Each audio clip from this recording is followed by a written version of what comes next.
In this video, the topics include hyperglycemia, dietary fat, exercise, and cravings. I completely agree with the role of hyperglycemia as a bad agent for preventing dementia.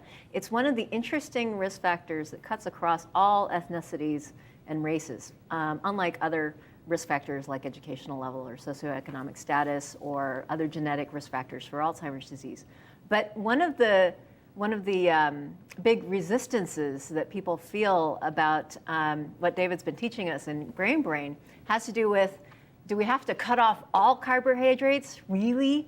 Or are you talking about switching from simple carbohydrates to complex carbohydrates? And this is the perfect opportunity to ask him, so I couldn't help myself. Before you put it out there, what's your view on that? I think, well, we know that people have a hard time changing their diets. There are cultural factors, there are personality factors, there are many things that go into what we put in our mouths and how we fuel ourselves. And I'm hoping with our brain health awareness education like today's show that we'll do a better job of giving people incentive to be more mindful about how they're fueling their bodies to keep those bodies going in a more sustainable way. However, when you try to get somebody to give up something that's part of their culture, part of their internal sense of comfort, we have some major challenges. So we can't do draconian advice like give up all carbohydrates and be successful. I think there's some really important messages behind what David's saying, but I just wanted to get a sense of how far he wants to go with that in terms of what people can hear and what they'll actually do. Well, I think that, Tiffany, you make some very good points because it isn't easy to reverse a lifetime of dietary habit that's induced by availability and induced by cultural preference. And that said, the term draconian, I think, is very good because what I'm advocating is certainly well short of draconian, allowing 60 to 80 grams of total carbs per day, I think, is certainly, when compared to others' suggestions, including the Atkins diet, et cetera, especially at its induction, is anything but draconian. So is it valuable to change the diet and recommend changing this diet? I think without question.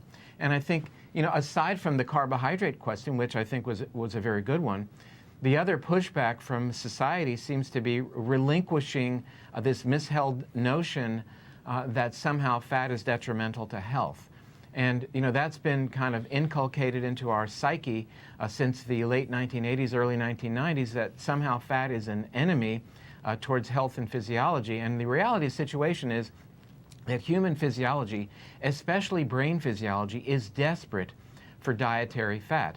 You know, with the caveat being, of course, that the right fat choices, the natural fats, the olive oils, nuts, seeds, wild fish, etc., as opposed to the modified hydrogenated damaged fats that are like coffin nails as they relate to immunity and even brain health.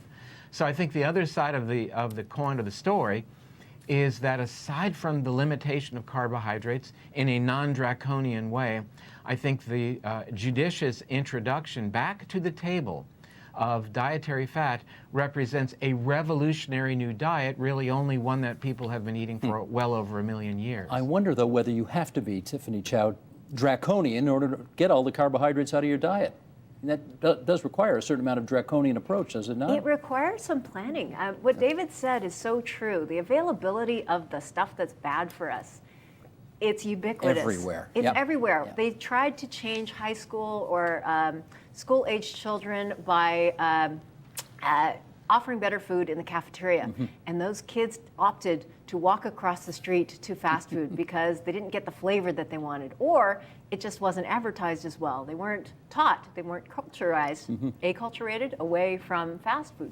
So it actually takes, and I don't know if you've tried to change your diet recently, but you actually need to bring the food that's good for you with you wherever you go so that it's accessible. So when you feel like, So oh, I true. love that bag of chips, okay, I actually have these great double roasted almonds with dried cranberries in my pocket. I think I will fool myself by eating that.